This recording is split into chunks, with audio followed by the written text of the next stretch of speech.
postura de Donald Trump, ela acaba também inspirando, né, políticos brasileiros.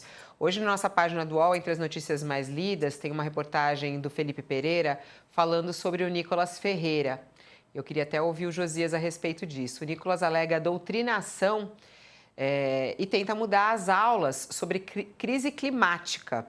E é muito inspirado nisso do que a Mari está falando em relação a Donald Trump, porque ele, em setembro, né, na sede lá da ONU, ele falou que as mudanças climáticas são a maior farsa. Né? E ele diz que essas previsões de enchentes e secas foram feitas por pessoas estúpidas. O que propõe o deputado federal Nicolas Ferreira? Ele está reclamando de uma doutrinação na educação e defende que o currículo das escolas brasileiras mude para ter multiplicidade de pontos de vista sobre mudanças climáticas. Aí eu lhe pergunto, Josias, é possível ter multiplicidade de pontos de vista sobre mudanças climáticas? Isso tem que estar no currículo brasileiro? Não, claro que não, né, Fabiola? Não se pode ter multiplicidade sobre a verdade. A verdade é uma só. Não se pode tergiversar sobre a verdade, né?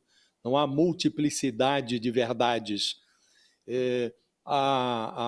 O governo brasileiro, a diplomacia, está soltando fogos com a ausência do Trump na COP30, porque a avaliação era de que poderia resultar num pesadelo a presença do Trump ou do Marco Rubio aqui, porque eles viriam a Belém para açoitar a COP30, né?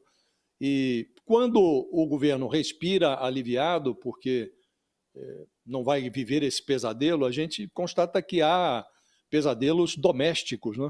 E o Nicolas Ferreira é um deles, né? Dá até uma certa preguiça, Fabiola, porque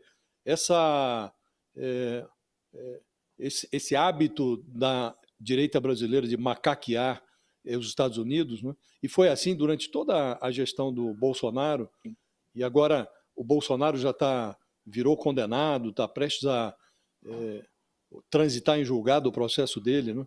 Vai se decidir se ele vai para Papuda ou fica em prisão domiciliar. Aí tem esses mini Bolsonaros, como o Nicolas Ferreira, defendendo atrocidades como essa, né? Quer interferir no currículo das crianças para inocular tolices no cérebro das crianças brasileiras. É realmente muito... E isso é uma mania de macaquear, porque inclusive o Donald Trump, ele se revelou um negacionista ambiental desde da primeira gestão, né? Ele já dizia, já naquela época, que o aquecimento global era uma grande tolice.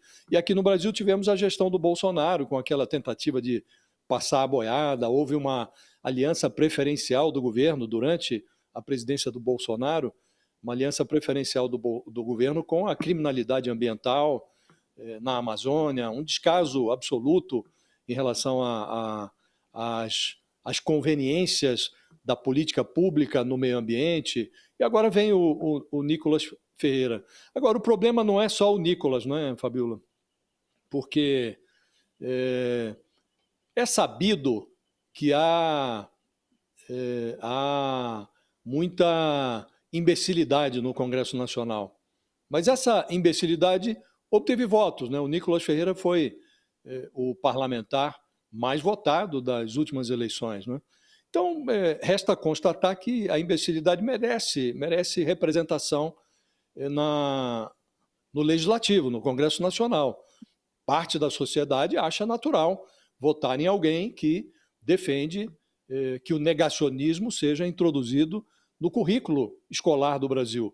Então, negacionismo ambiental, na visão do Nicolas Ferreira, deve ser incluído no currículo.